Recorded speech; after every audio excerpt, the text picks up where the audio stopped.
আল্লাহ বাজি দুনিয়াকে ফানা করে দেবে, আল্লাহ বাজি দুনিয়াকে শেষ করে দেবে।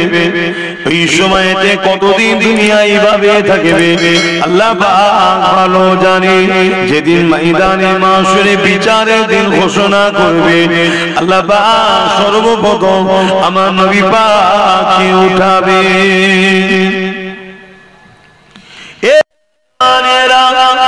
हज़रत जिब्राइल अलैहिस्सलाम के और हज़रत इसराफील अलैहिस्सलाम के अल्लाह पाक ज़मीने बढ़ावे। ओ हज़रत जिब्राइल ओ हज़रत इसराफील व मिकाईल फरिश्तारा जाओ दुनिया ज़मीने चले जाओ हमार हबीब की आजके उठिए নিয়ে আসো। हज़रत जिब्राइल अलैहिस्सलाम दुनिया ज़मीने चले আসবে, तमाम পৃথিবীটাকে তন্ন তন্ন করে খুঁজবে আমার রাসূলুল্লাহ কোথায় রয়েছে। হযরত জিবরাইল খুঁজে পাবে না, জমিন থেকে আওয়াজ দিতে লাগবে ও রব্বি আল্লাহ আপনার হাবিব কোথায় রয়েছে, আমি জিবরাইল খুঁজে পাচ্ছি না। আল্লাহ পাক বলবেন জিবরাইল রে জমিনে কান লাগে লাগে শোনো, যে খান থেকে দেখবে কান্নার আওয়াজ আসছে ওই জায়গাতে আমার হাবিব কিনার গুনাহগার উম্মতীদের নাজাতের জন্য আমি আল্লাহ আমার কাছে কাঁদতেছে। আরো জোরে বলুন সুবহান। हज़रत जिब्राइल अलैहिस्सलाम जमीনের উপরে ডানা মারবে, জমিনটা দুচি রয়ে যাবে, দেখতে লাগবে আল্লাহ নবী সিজদায় পড়ে গিয়ে চোখের পানি ছেড়ে দিয়ে আল্লাহ নবী কাঁদতেছেন। হযরত জিব্রাইল আলাইহিসসালাম আমার নবী পাককে সালাম দেবে, নবী পাক সালামের জবাব দিয়ে মাথা তুলবে।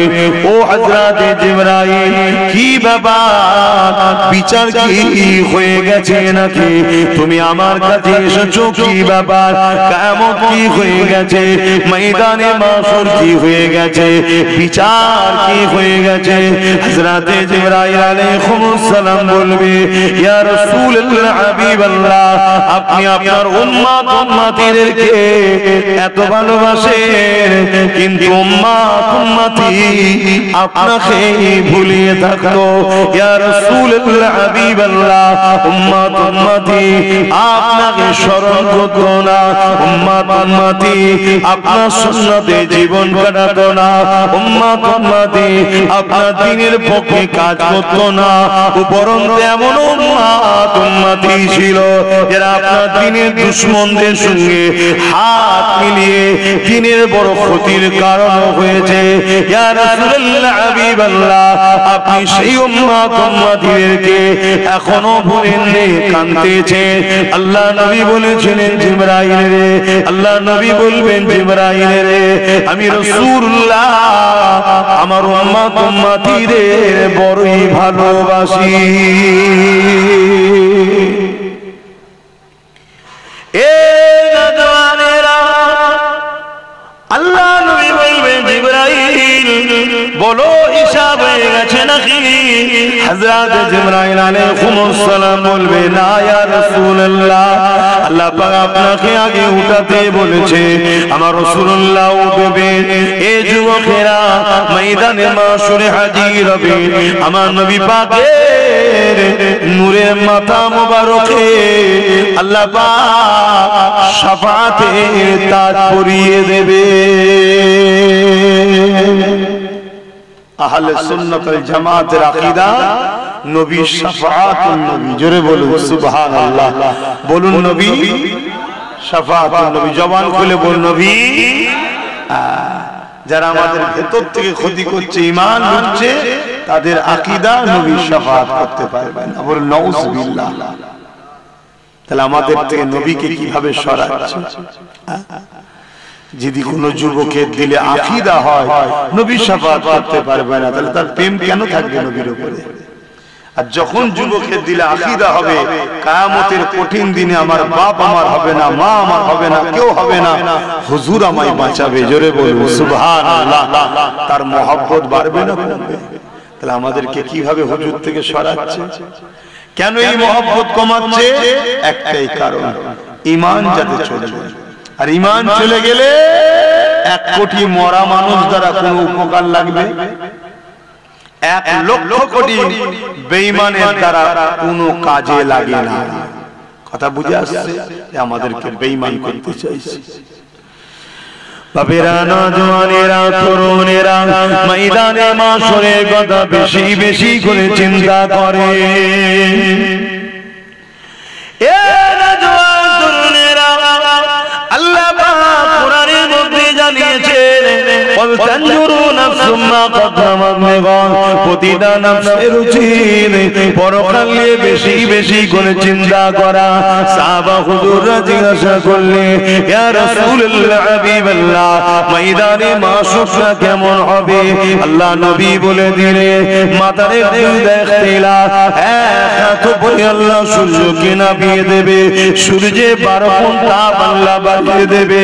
ওই দিন সূর্যের এত তাপ হবে, ওই তাপে লোহা যেমন আগুনে দিলে লাল হয়ে যায়, জমিন ওই রকম লাল হয়ে যাবে। ওই জমিনে মানুষ দাঁড়াতে পারবে না। এমনও পাপ পাওয়া যাবে, নিজের ছেলেকে জমিনে শুইয়ে দিয়ে তার বুকের উপরে পা দিয়ে দাঁড়িয়ে যাবে। এমনও ছেলে পাওয়া যাবে, নিজের বাপকে জমিনে শুইয়ে দিয়ে তার বুকের উপরে পা দিয়ে দাঁড়িয়ে যাবে। এমনও মেয়ে পাওয়া যাবে, তার মাকে জমিনে শুইয়ে দেবে। এমনও মা পাওয়া যাবে, তার মেয়েকে জমিনে শুইয়ে দেবে। এক কথায় যার উপরে জাদু চলবে তাকে জমিনে শুইয়ে দিয়ে তার বুকের উপরে পা দিয়ে দাঁড়িয়ে যাবে। কেন? জমিন লোহা যেমন পুরে পুরে লাল হয়ে যায়, এই সূর্যে তবে জমিন লাল হয়ে গেছে, এই জমিনে মানুষ দাঁড়াতে পারবে না। এ যুবকেরা, বাপেরা, মায়েরা, বোনেরা, ওই দিনটা তোমার কি আমার কি হবে? আল্লাহ নবীর এই কথা শুনে সাহাবা হুজুররা কাঁদতে লাগলেন, ইয়া রাসূলুল্লাহ, হাবিবাল্লাহ, আমাদের কি হবে উপায়? ভাবো, আমরা এইগুলো বুঝাই কেন? শুধরাই যেতে আমার ভাইরা, হালকা বয়সে ভুল ভ্রান্তি একটু হয়ে যায়, কিন্তু আখিরাত ভুলে গেলে হবে না। মৃত্যু কত তোমার আমার আশপাশের মানুষ সব এসেছিল, এক এক করে সব চলে গেছে। দেখো, আমার অনেক ভাই বোন, তারা আমাদেরই ভাই হবে জানি মনে হচ্ছে। দেখো বাইরে দাঁড়িয়ে আছে, অনেক ভাই আছে, দেখো এই দিকে দাঁড়িয়ে আছে। এই যে আমার ভাইয়েরা এগুলো করছে, এখন তো উচিত নয়। এগুলো কি উচিত? আপনারা কি বলছেন, এটা কি উচিত? তারা তো আমাদেরই ভাই নাকি? আমাদেরই তো নাকি?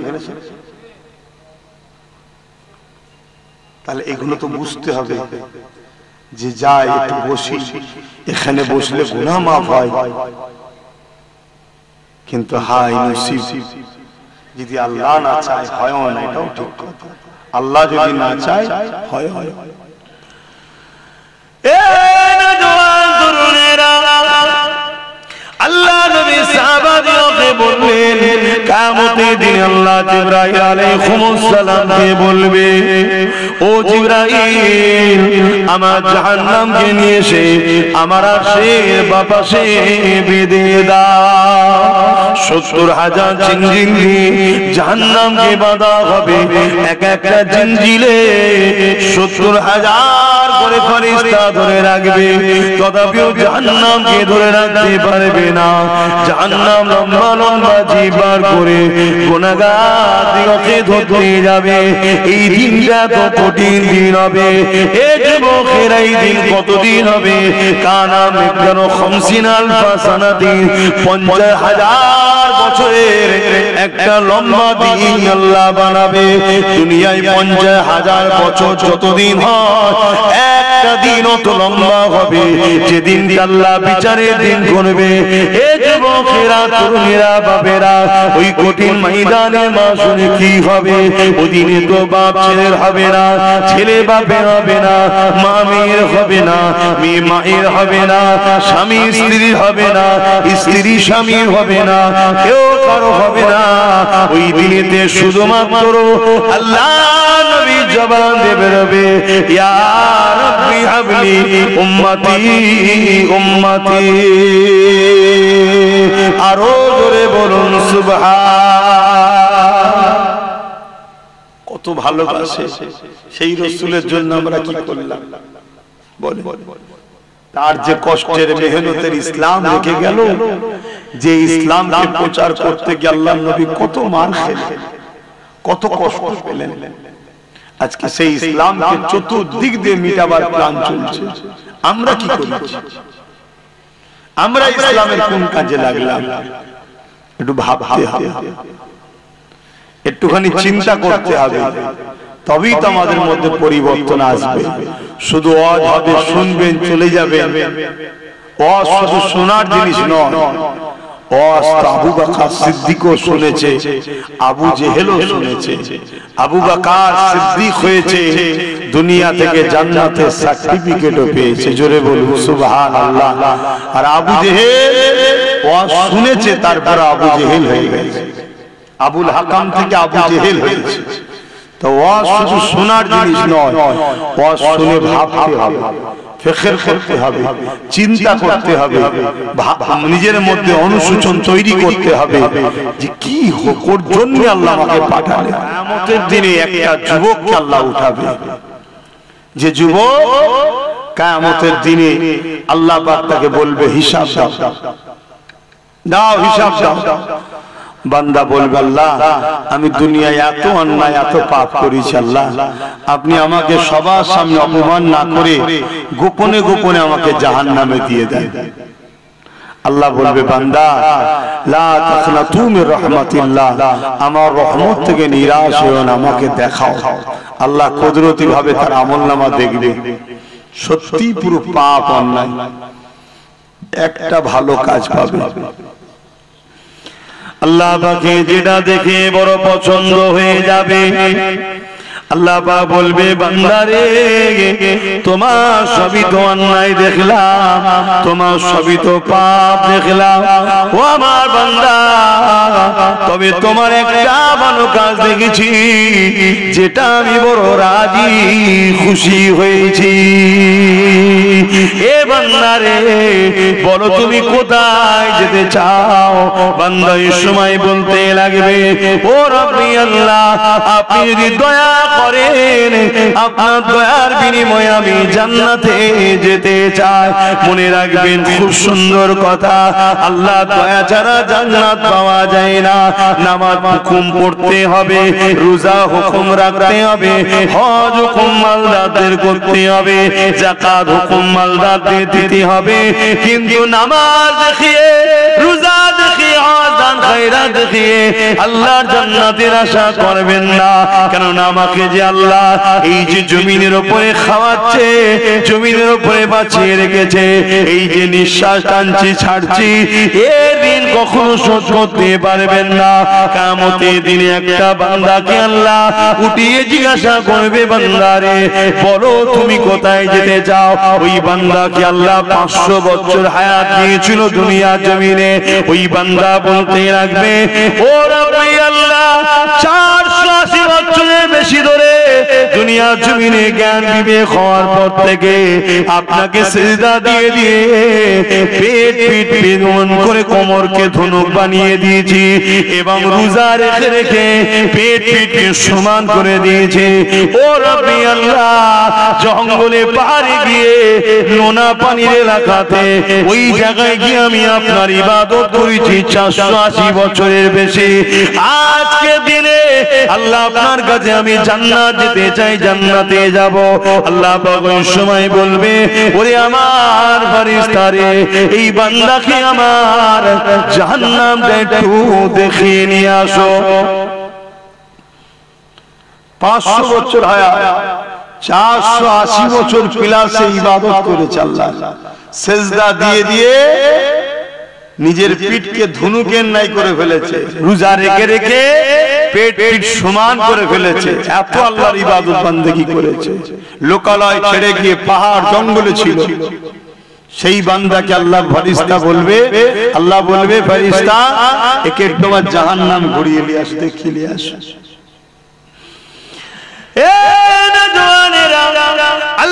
ফেরেশতারা তাকে নিয়ে যাবে। যেতে যেতে পথের মধ্যে এক জায়গাতে এমন সময় পিপাসা লেগে যাবে, কেননা জাহান্নামের তাপ আসতে লেগেছে, পিপাসা লেগে যাবে, এত পিপাসা লেগে যাবে। ওই সময় ফেরেশতাদেরকে বান্দা বলতে লাগবে, ও আল্লাহ পাকের ফেরেশতারে, আমাকে বড় পিপাসা লেগেছে, আমাকে পানি পান করো। ওই সময় ফেরেশতারা বলবে, তোমরা দুনিয়ার বান্দা ছিলে, এখন পরকালে এসেছো, কোন জিনিস কি বিনিময় ছাড়া হয়? তোমাকে যে আমি পানি দেবের বিনিময়ে তুমি কি দেবে? তোমার তো কিছুই নাই। ওই সময় ফেরেশতারাই স্মরণ করিয়ে দেবে, হ্যাঁ তোমার অনেক নেক আমল রয়েছে, যদি এই আমলগুলো আমাকে দিয়ে দাও তাহলে তোমাকে আমি পানি পান করাবো। ভাইরা মন দিয়ে শোনেন, বাপেরা মন দিয়ে শোনে, মা বোনেরা মন দিয়ে শোনে, দুনিয়ার হাওয়া গায়ে লাগছে, আখিরাত কত কঠিন জায়গা বুঝতে পারছি না, কবর কত কঠিন জায়গা বুঝতে পারছি না। এই সময় তুই বান্দা এত পিপাসা লাগবে, সে বেখিয়াল হয়ে যাবে, সমস্ত আমলকে দিয়ে দিয়ে এক পাত্র গিলাস পানি পান করার পরে তার মধ্যে তৃপ্তি হবে। ওই সময় আওয়াজ দেবেন, আল্লাহ আমার ফেরেশতারে, ওই বান্দাকে নিয়ে চলে আসো যে জায়গাতে পানির পিপাসা লেগেছে, ওখান থেকে জাহান্নাম আরো হাজার হাজার বছরের রাস্তা এখনো রয়েছে। ভাইরা আমার, এই পিপাসা এত দূর থেকে জাহান্নামের তাপে লাগবে, সমস্ত আমলের বিনিময়ে এক গিলাস পানি সে খরিদ করে ওই পানি পান করবে। আল্লাহ দরবারে ফিরিয়ে নিয়ে আসা হবে, আল্লাহ পাক আবার জিজ্ঞাসা করবে, ওরে আমার বান্দা তুমি কোথায় যেতে চাও? বান্দা আবার বলবে, আল্লাহ 480 বছরের পরে আপনার ইবাদত বندگی করেছি, আপনি আমাকে 500 বছর হায়াত দিয়েছিলেন, জ্ঞান বিবেক বুদ্ধি যখনই হয়েছে সিজদায় পড়ে পড়ে পড়ে পড়ে পিটিয়ে ধনু বানিয়ে দিয়েছি, রোজা রেখে রেখে আমি এমন করে পেট পিটকে সমান করে দিয়েছি। আল্লাহ পাক এই আমলের বিনিময়ে আমি জান্নাতে যেতে চাই। আমার আল্লাহ বলবে, বান্দারে তোমার আমল তো এখন আর নেই, এক গিলাস পানির বিনিময়ে তোমার আমল তো তুমি ফেরেশতাদের দিয়ে দিয়েছো। বান্দা মাথা হ্যাঁ হয়ে যাবে, আল্লাহ বলবে, বান্দা মাথা তোলো, বলো কোথায় যাবে? বান্দার জবানের বল বন্ধ হয়ে যাবে, চোখ দিয়ে পানি বেরোতে লাগবে, হায় আমি কি করলাম।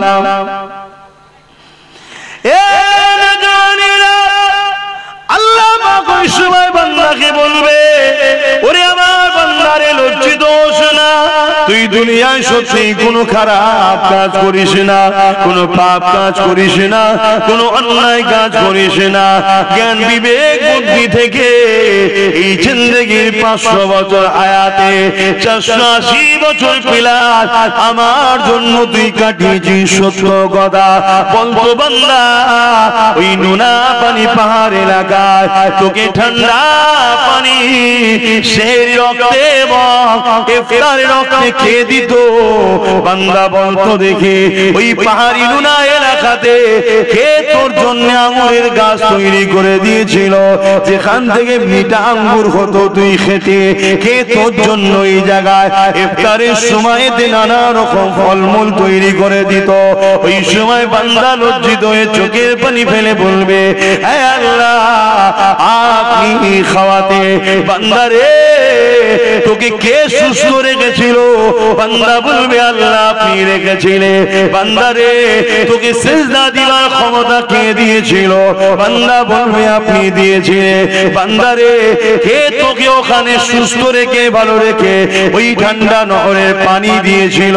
বান্দা বলবে, আল্লাহ আপনি দিয়েছিলেন। এ বান্দা তাহলে বল আমার এই ঋণগুলো কি দিয়ে শোধ করবে? এখন তো আমল সব দিয়ে দিয়েছি, এবারে ঋণ কি করে শোধ করবে? বান্দা বড় লজ্জিত হয়ে গিয়ে বলবে, আল্লাহ আপনি আমাকে ক্ষমা করে দিন আল্লাহ, আল্লাহ আমি বড় অন্যায় ভুল করেছি আল্লাহ, আমি বুঝতে পেরে গেছি আমি জান্নাত যাব, কিন্তু আপনার দয়া ছাড়া জান্নাত যেতে পারি না। এ যুবকেরা তরুণীরা, আল্লাহ পাকের দয়া তো বড়, সাবাকাত রাহমাতি আলা গাযাবি, আল্লাহ রহমত ও গজবের প্রতিযোগিতায় আমার আল্লাহর রহমত প্রতিবারে ফাস্ট হয়ে যায়।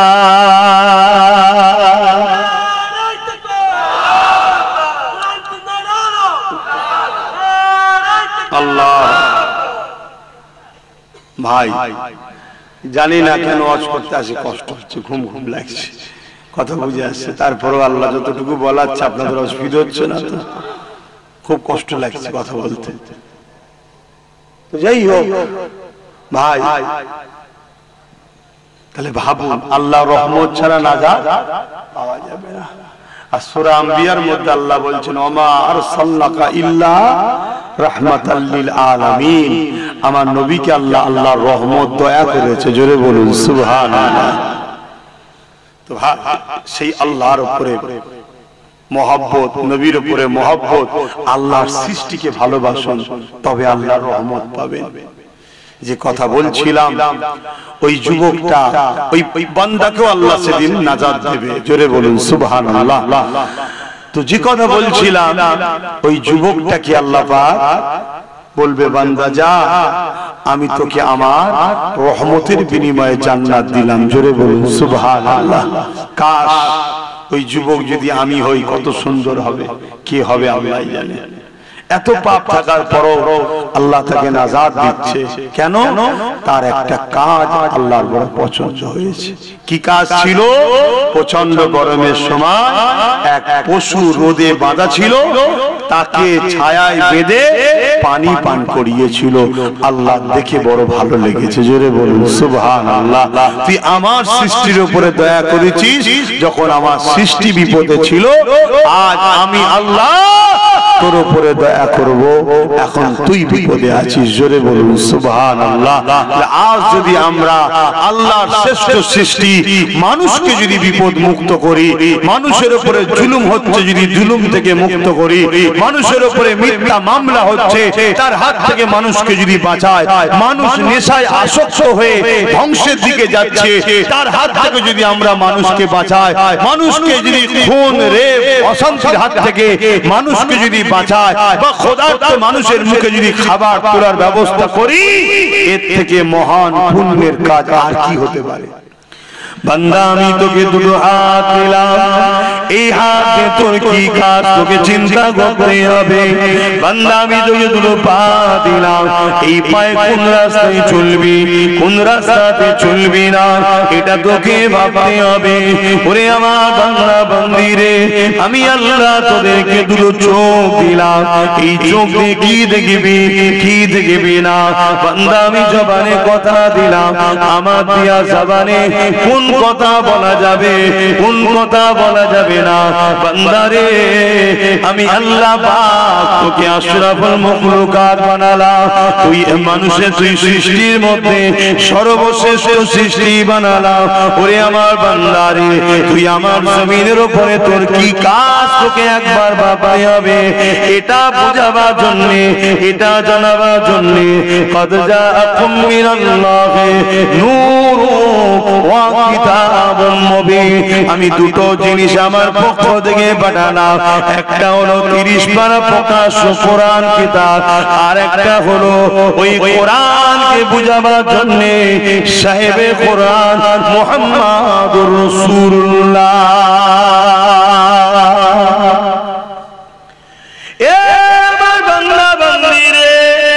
এই দুটোকে অনুসরণ কর। কোরআনকে তোদের জন্য গাইড করলাম, মুহাম্মদ রাসূলুল্লাহকে মডেল বানিয়ে দিলাম। মুহাম্মদ রাসূলুল্লাহ হলো কোরআনের বাস্তব তোদেরকে দেখাবে। তোরা জিন্দেগিতে চলার পথে উঠা বসা জিন্দেগির প্রতিটা মুহূর্তে আমার নবীকে ফলো করবি, নামাজ পড়বি আমার রাসূলকে দেখ, রোজা রাখবি আমার রাসূলকে দেখ, হজ করবি আমার রাসূলকে দেখ, দান খায়রাত করবি রাসূলকে দেখ, সংসার করবি রাসূলকে দেখ। তোদের ধর্ম নীতি আমার রাসূলুল্লাহর হুকুম অনুযায়ী হবে, তোদের সমাজ নীতি আমার নবী যেভাবে করেছে এইভাবে করবি, তোদের প্রতিবেশী নীতি আমার নবী যেভাবে করেছে করবি, তোদের এডুকেশন নীতি আমি নবী যেভাবে শিখিয়েছে এইভাবে করবি। ওরে আমার বান্দা বান্দীরে, তোদের অর্থনীতি, তোদের রাজনীতি, তোদের রাষ্ট্রনীতি, তোদের মানবতা নীতি সব কিছুটা আমার রাসূলুল্লাহকে অনুসরণ করে করবে। কেননা মাআতাকুমুর রাসূল ফাখুযুহু ওয়া মা নাহাকুম আনহু ফান্তাহু। আমার নবীর হ্যাঁ হ্যাঁ বল, আমার নবীর নাই না বল, আমার নবী যা আদেশ করেছে মেনে নে, আমার নবী যা নিষেধ করেছে ছেড়ে দে, তাহলে তোরা কামিয়াবি হয়ে যাবি। এই কঠিন দিনে তাদের কোনো চিন্তা হবে না, কেননা তাদের জন্য রয়েছে আমি আল্লাহ আমার আরশের ছায়া।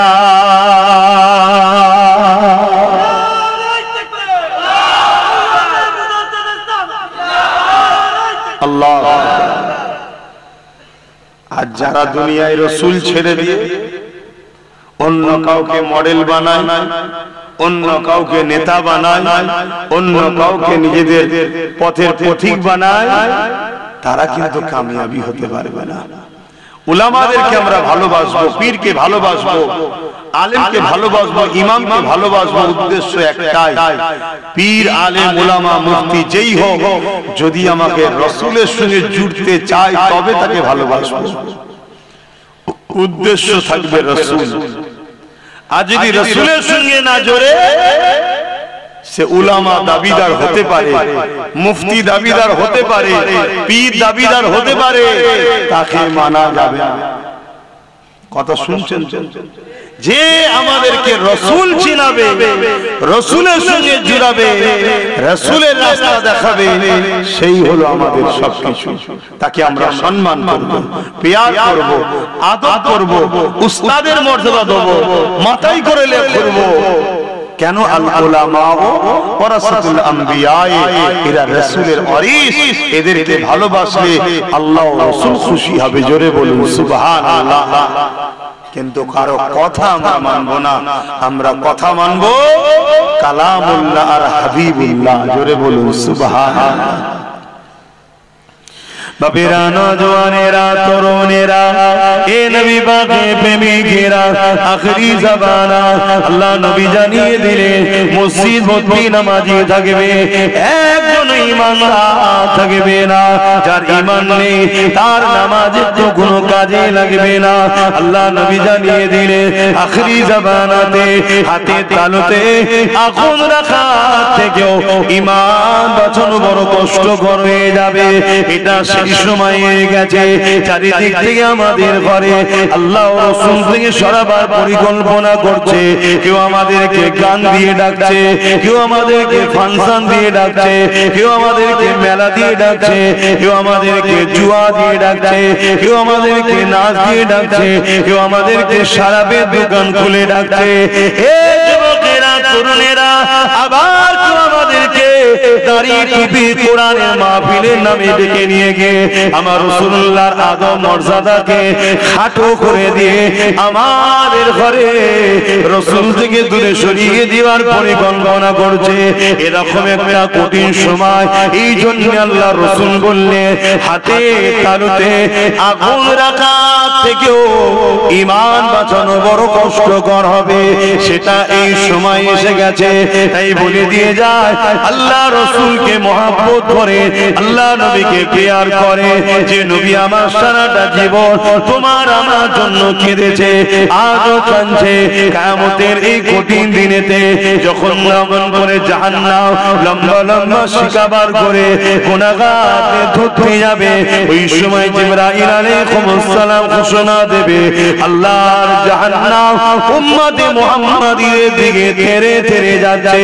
ওই সময়তে আমার আল্লাহ রাসূলের কানে এই আওয়াজটা যখন চলে যাবে, নবী আমার আল্লাহর আজিমের উপরে মাকামে সম্মানে সিংহাসনে বসে শাফাআতে তাজ পরে বসে থাকবে।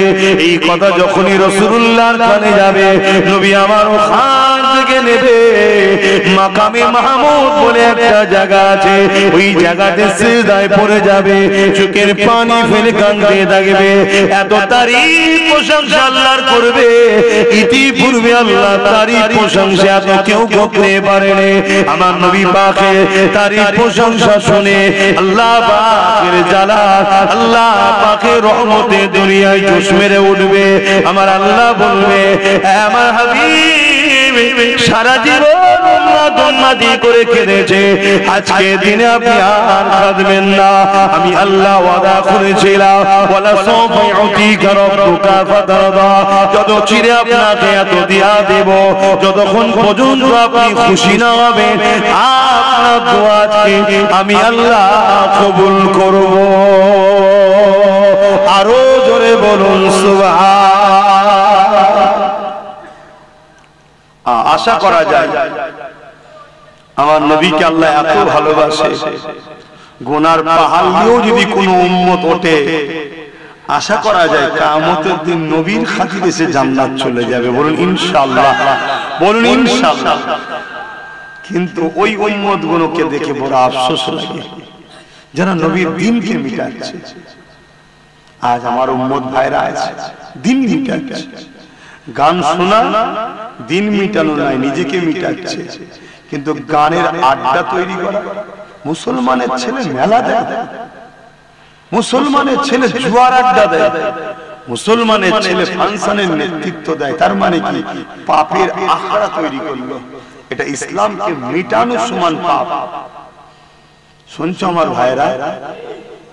এই কথাগুলো বলা দরকার আছে না? হতে পারে আমার সেই সকল ভাইদের কানে যেতে যেতে আল্লাহ চাইলে একদিন তাকে হিদায়াত হয়ে যেতে পারে।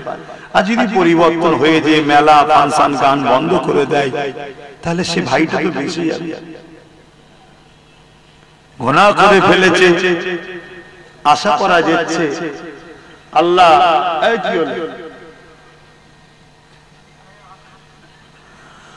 আশা করা যায় গুনাহ যদি হয়ে যায় নবী তো শাফাআত করবেন, হয়তো নাজাত হয়ে যেতে পারে। খবরদার আমার ভাইরা, নবীর কষ্টের ইসলামের ক্ষতি করো না।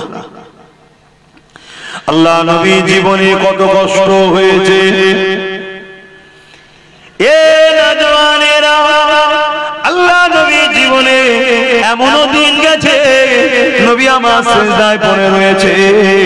মক্কার জালিম বেঈমানেরা আমার নবী পাকের পিঠের উপরে পচা ভুঁড়ি, দুম্বার ভুঁড়ি চাপিয়ে দিয়েছে।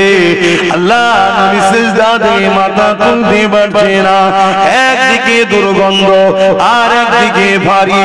এই পচা দুম্বার ভুঁড়ি নিয়ে নবী আমার সিজদায় পড়ে গিয়ে সুবহান রাব্বিল আলা তাসবিহ পড়ে যাচ্ছে। নবী পাকের কলিজা টুকরি খাতুনে জান্নাত দেখতে পেয়ে তখন তিনি ছোট ছিলেন, আব্বা জানের পিঠ থেকে এই পচা দুম্বা ভুঁড়ি খানা নাবাতে লেগেছে। ছোট ছোট নুরানি হাত দিয়ে আর পচা দুম্বার ভুঁড়ি নাবাতে পারছে না, একদিকে দুর্গন্ধ আর একদিকে ভারী। খাতুনে জান্নাত তখন ছোট ছিলেন, আর চোখের পানি আমার আব্বাকে কে এত কষ্ট দেয়। এদিকে জালিম নিষ্ঠুর পাষাণ অত্যাচারীরা বসে বসে মজা নিতে লেগেছে। এমনও দিন গেছে আল্লাহ নবীকে এত ভুঁড়ি দিয়েছে, নবী পাকের পিঠে এত পচা দুম্বার ভুঁড়ি চাপিয়েছে, আমার নবী পাক পুরো ঢাকা পড়ে গেছে, নিঃশ্বাস নিতে পারছে না। খাতুনে জান্নাত আপনাকে খোঁজে, খোঁজ করতে করতে যখন এই পচা দুর্গন্ধময় ভুঁড়ি দেখতে পায়, খাতুনে জান্নাত আন্দাজ করে এই জায়গাতে হয়তো আব্বা রয়েছে। এই পচা দুম্বার ভুঁড়িকে সরিয়ে সরিয়ে সরিয়ে ওর ভেতর থেকে দয়া নবী মাথা তোলে।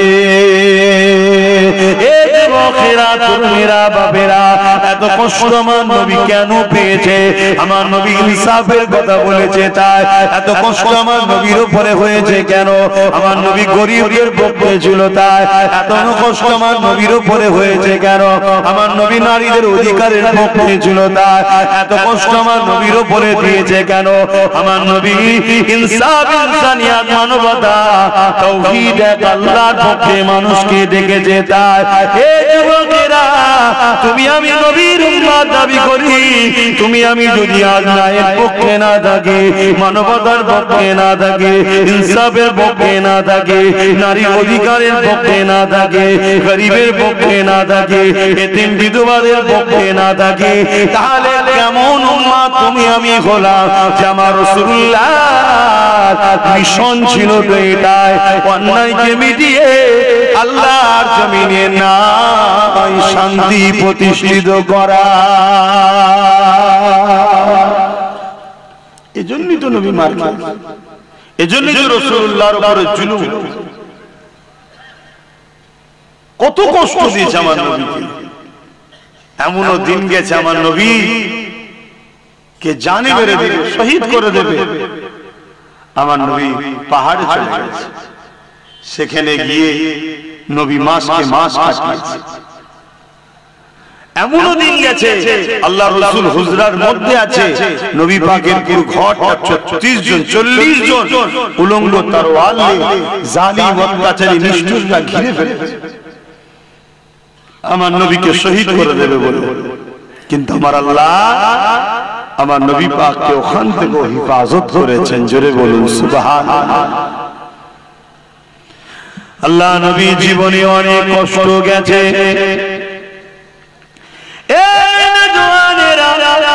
আল্লাহ নবী যখন মক্কার মানুষের কাছে দিনের কথা বলে, মক্কার মানুষ শুনতে চাই না। নবী আমার তায়েফে জমিনে চলে যায়। এদিকে মক্কার জালিম নিষ্ঠুর নেতারা তায়েফের মানুষদিগকে জানিয়ে দেয় মক্কা থেকে মুহাম্মদ রাসূলুল্লাহ যাচ্ছে, যিনি তাওহীদের কথা বলে, যিনি গরিবের ইনসাফের কথা বলে, যিনি নারীদের অধিকারের কথা বলে, যিনি মানবতার কথা বলে, যিনি ন্যায়ের কথা বলে, যিনি প্রেম ভালোবাসার কথা বলে। এই তায়েফের সরদারেরা মুহাম্মদ রাসূল যা বলে ঠিকই সত্য কথা বলে।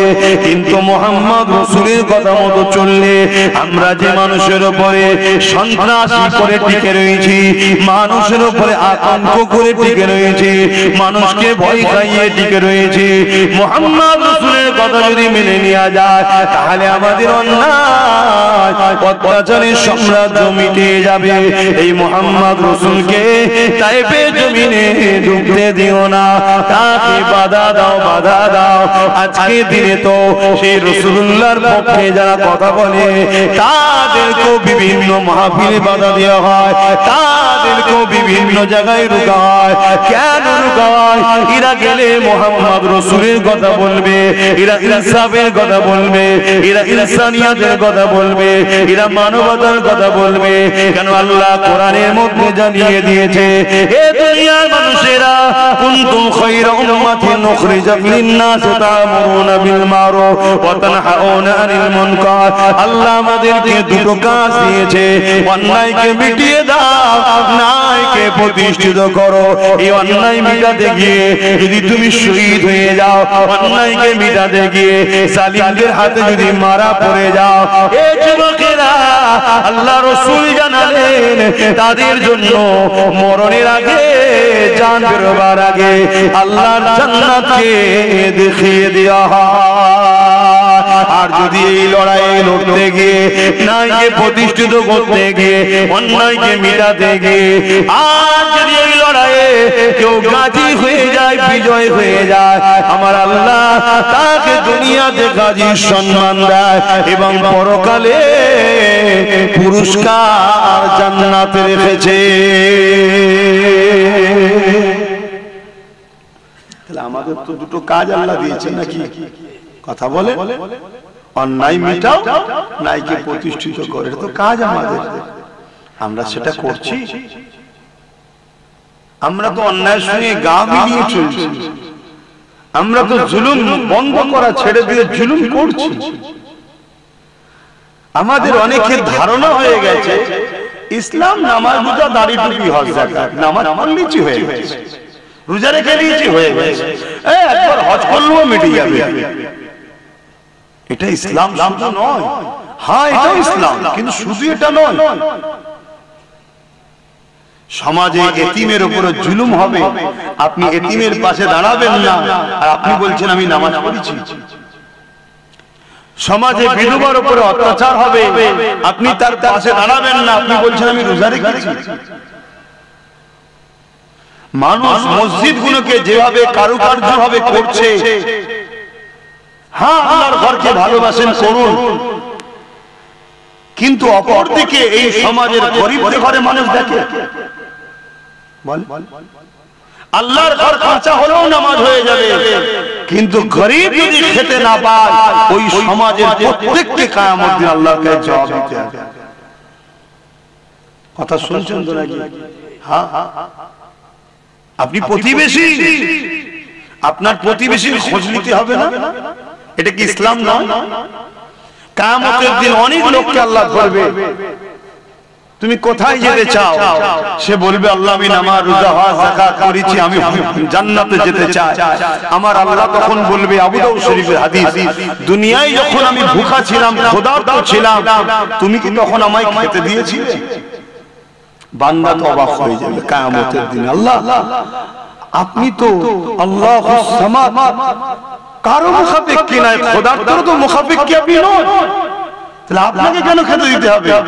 আমার আল্লাহ বলবেন তোমার গ্রামে অমুক ঘর, অমুক গরিব, অমুক এতিম, সে তো খোদার্ত ছিল, সেটা কি আমার নয়? ওকে যদি দিতে আমাকে দেয়া হতো, ওকে দিওনি, আমাকে দিওনি, আমি তোমায় আজ জান্নাত দেব না। আজকে বলুন গরিবদের পাশে কেউ আছে? বলেন, আমার কথা বলেন, গরিবদের কেউ দেখে? এটা কি ইসলাম নয়? আল্লাহ নবী বসে আছেন, এক ইহুদি আসলো, আল্লাহ নবীকে জিজ্ঞাসা করলো, ইয়া রাসূলুল্লাহ, হাবিবাল্লাহ, ইসলামের সবথেকে ভালো কাজ কোনটা? আল্লাহ নবী নামাজের কথা বলেন, রোজার কথা বলেন, হজের কথা বলেন, দাড়ি টুপির কথা বলেন, জুব্বা পাগড়ির কথা বলেন, মসজিদ মাদ্রাসা বানানোর কথা বলেন। আল্লাহ নবী বলেছিলেন ইসলামে সবথেকে ভালো কাজ হলো খোদার মানুষকে খানা খাওয়ানো। मेरी उल्फत मदीने से यूं ही नहीं, मेरे आका का रोज़ा मदीने में है, मैं मदीने की जानिब न कैसे खींचूं, मैं मदीने की जानिब न कैसे खींचूं, मेरा दीन दुनिया मदीने में है, मेरी उल्फत मदीने से यूं ही नहीं, मेरे आका का रोज़ा मदीने में है। अर्ज़ अज़ीम से बढ़ के जिसका परिशान है, रोज़ाए मुस्तफ़ा जिसकी पहचान है रोज़ाए मुस्तफा जिसकी पहचान है जिसका हम अल्लाह कोई मुअल्ला नहीं जिसका हम अल्लाह कोई मुअल्ला नहीं एक ऐसे मुहल्ला मदीने में है मेरी उल्फत मदीने से यूं ही नहीं मेरे आका का रोज़ा मदीने में है अल्लाहुम्मा सल्ली अला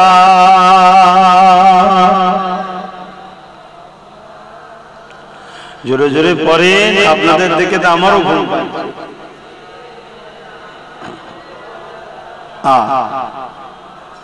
हाँ भाई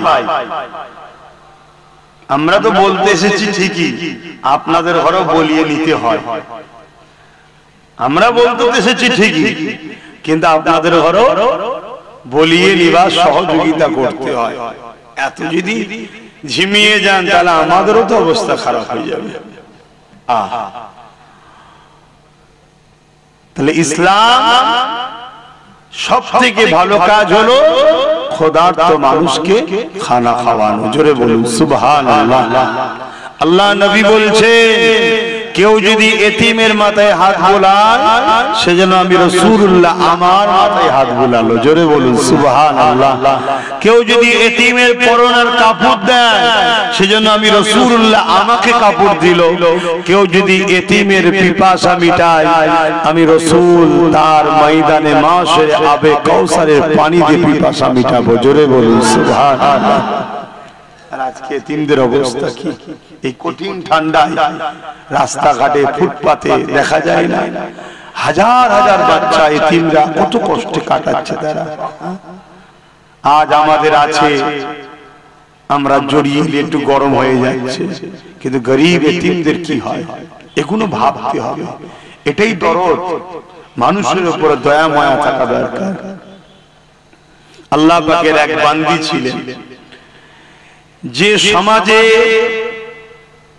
নোংরা কাজ করে বেড়াতো মেয়েটা কিন্তু একদিন পাপ কাজ করে ফিরছে আর দেখছে একটা কুকুর একটা কুয়া দেখবেন কুয়ার উপরটা ঘিরা থাকে যাতে কেউ না পড়ে যায় ওর উপরে উঠছে আর নামছে পানি তো পান করতে পারছে না পিপাসা লেগেছে আল্লাহর এই বান্দিটা দেখে মনে দয়া হয়েছে যে বান্দি কত পাপ রাস্তায় ছিল তাকে পানি পান করিয়েছে কুকুরটাকে দু কদম যেতে না যেতে গায়ে দিয়ে আওয়াজ এসেছে তুমি এমন একটা ভালো কাজ করলে তুমি এই মুহূর্তে তওবা করো আমি তোমার গুনাহ maaf করে দিতে চাই জোরে বলুন সুবহানাল্লাহ সে তওবা করেছে আল্লাহ তাকে maaf করে দিয়েছে তাহলে বলো আমাদের জীবনে ভুল হতে পারে একটা অবালা পশুকে যদি ভালোবাসে আল্লাহ তার মাগফিরাত দেয় আমরা আল্লাহ শ্রেষ্ঠ মখলুক মানুষ সে অন্য ধর্মেরও হতে পারে হিন্দু হতে পারে খ্রিস্টান মতো আদিবাসী হতে পারে গরিব যদি হয় আর আমার কওমের ভাইদের মধ্যেও তো প্রচুর গরিব আছে তার পাশে যদি দাঁড়ায় আল্লাহ কি আমাদের উপর দয়া করবে না দয়া করবে